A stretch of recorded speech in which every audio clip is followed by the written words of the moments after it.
So I always use a tree diagram to put a structure to these types of questions. So this would be all books. There are n books. And then I split it, fiction and nonfiction. You can use F and NF. We're told that 40 are fiction. Then I fill this, n minus 40 are nonfiction. And then 50 of the n books are hardcover. So I know that there's a split here, hardcover, paper. And these are kind of standard questions where you kind of anticipate where it's going, at least in the overall structure of the question. We're told that 30 of the n books are hardcover fiction books. So that's 30. So that gives me, this is 10 because that total is 40. And n books are, 50 of the n books are hardcovers.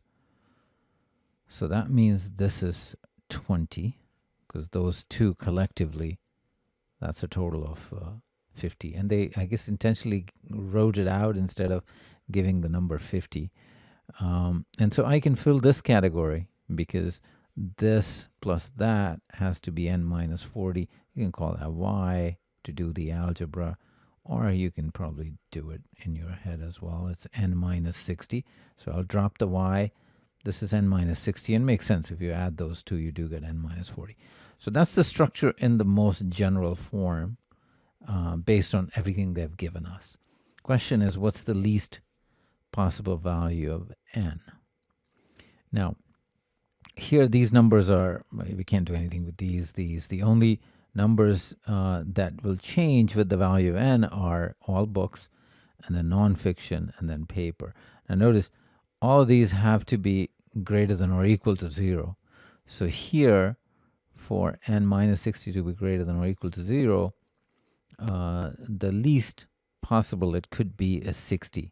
It can be higher, but it can't be 50, for example, because then this would be minus 10, and that this won't make any sense because the number of books has to be a positive number.